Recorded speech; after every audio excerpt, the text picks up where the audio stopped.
Of boats carrying mostly black African migrants looking for greener pastures in the West, only to end up in body bags on European shores.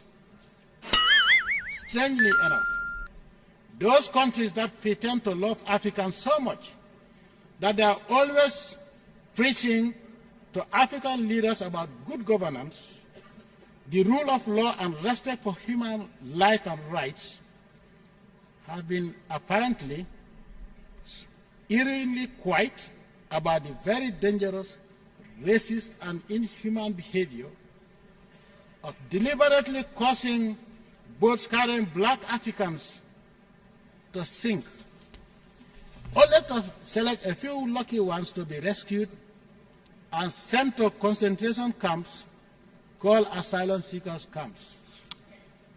These camps are as bad as Nazi concentration camps, and nobody, country or human rights institution in the West has ever raised the alarm to this genocide in the 21st century.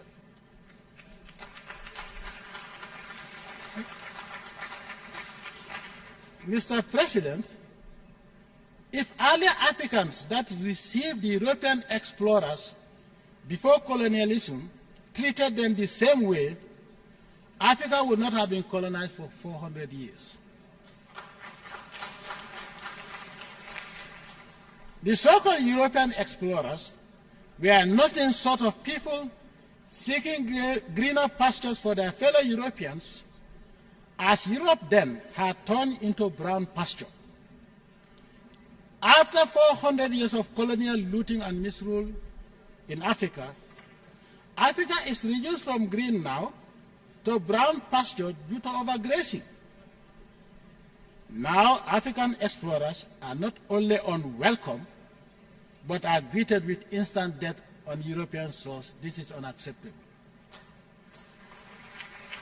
Therefore, Mr. President, the UN must conduct a full and impartial investigation into this man-made catastrophe, that is the sinking, capsizing of these boats carrying young Africans to Europe.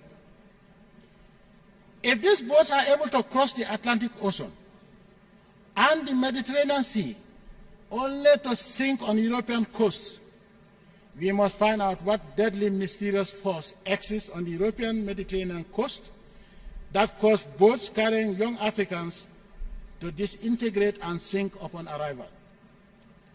Mr. President, racism, greed and hate can only breed hatred, violence and disastrous confrontation between races. We African leaders would stand up together, I hope, to protect these young Africans from mass murder on European coasts. I hereby call on the UN to commission such an investigation as a matter of priority and urgency in order to avert a major racial confrontation. We have a right as Africans to defend our black people wherever they are. As we welcome all races to Africa, we will not accept that Africans are treated like dogs and they get away with it. That is unacceptable. If the UN fails to take action, we will take action. And the action we take will be determined by us. In the Gambia, we don't attack a person because you are white or black or because of your religion. No foreigner in the Gambia will say, I was attacked because I'm a foreigner. Any foreigner that comes into contact with the police is because he has committed an offense for which even a Gambian would be arrested. If we cannot tolerate each other, the world will never see peace. Because nobody can stop migration. The Almighty Allah created this world for us to move around. The same way you moved around when Europe was bankrupt. You came to Africa for 400 years. We never killed you.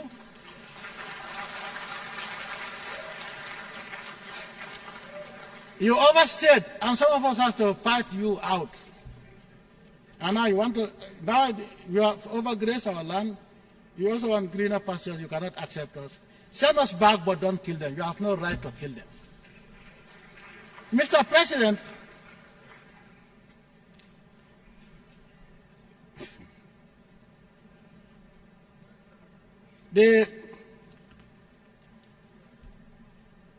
for the Gambia, out of hundreds of European explorers that came to the Gambia in those days, only one European died on the river Gambia over a span of 400 years.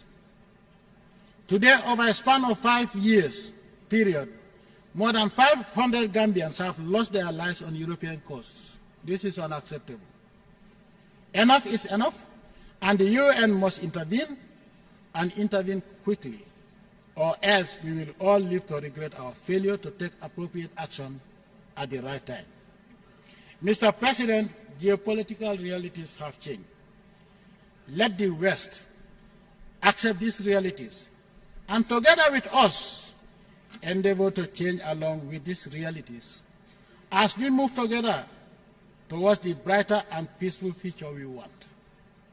So-called military superpowers should know that humanity would be returned to pre-Stone Age if they are reckless enough to unleash World War III. Mr. President, you cannot have your cake and eat it anyhow you please, and at the same time dictate to others how, when, and where they should eat their cake.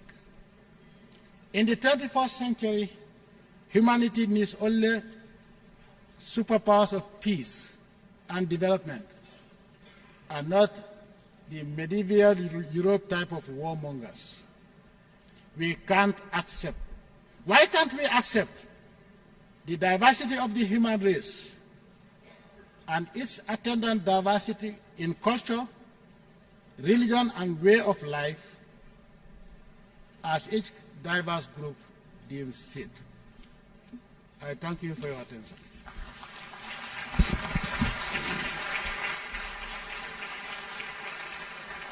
On behalf of the General Assembly, I wish to thank the President of the Republic of the Gambia for the statement made. May I request the representative to remain seated while we greet the President.